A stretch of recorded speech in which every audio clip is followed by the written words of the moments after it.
Workbook for Students, Lesson 154. I am among the ministers of God.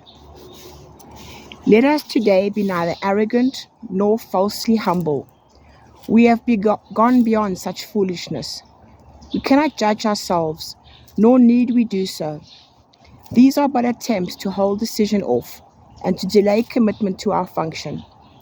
It is not our part to judge our worth, nor can we know what role is best for us. What we can do within a larger plan, we cannot see in its entirety. Our part is cast in heaven, not in hell. And what we think is weakness can be strength. What we believe to be our strength is often arrogance. Whatever your appointed role may be, it was selected by the voice for God, whose function is to speak for you as well. Seeing your strengths exactly as they are, and equally aware of where they can be best applied, for what, to whom, and when, He chooses and accepts your part for you. He does not work without your own consent, but He is not deceived in what you are, and listens only to His voice in you. It is through His ability to hear one voice, which is His own, that you become aware at last there is one voice in you. And that one voice appoints your function and relays it to you, giving you the strength to understand it, do what it entails, and to succeed in everything you do that is related to it.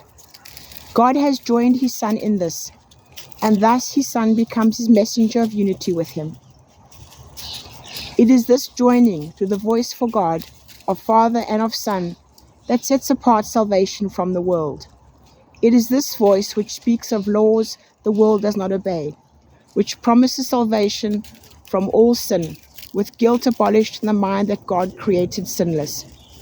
Now this mind becomes aware again of who created it, and of His lasting union with itself.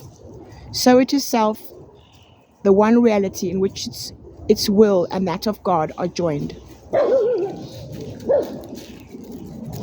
A messenger is not the one who writes the messages he delivers, nor does he question the right of him who does, nor ask why he has chosen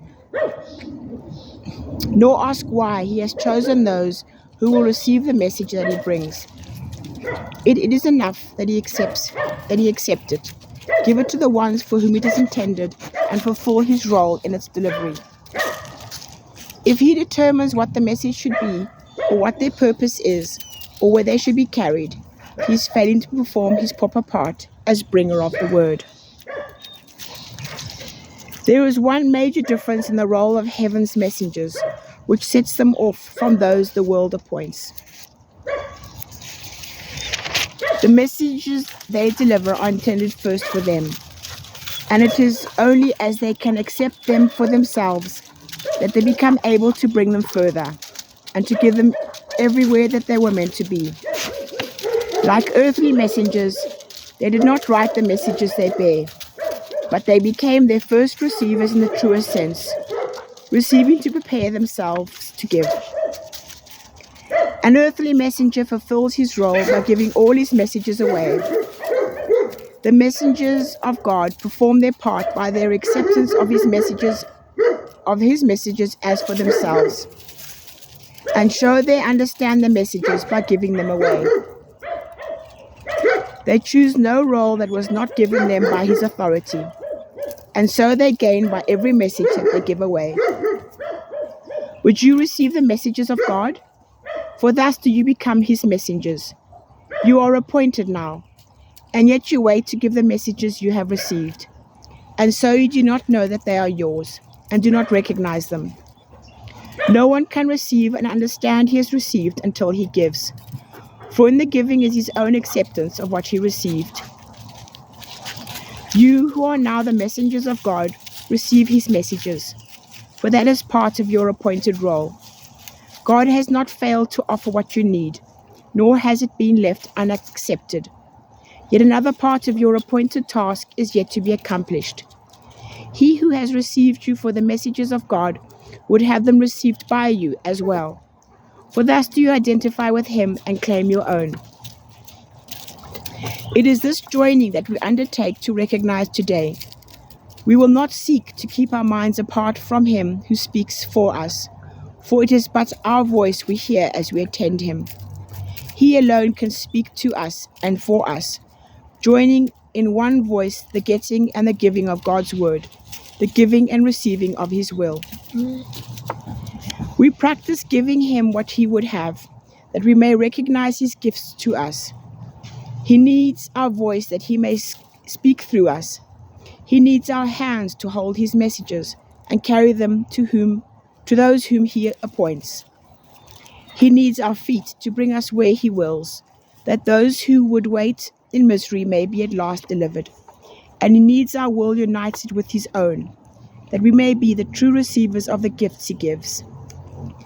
Let us but learn this lesson for today.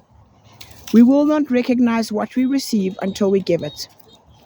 You have heard this said 100 ways, 100 times, and yet belief is lacking still.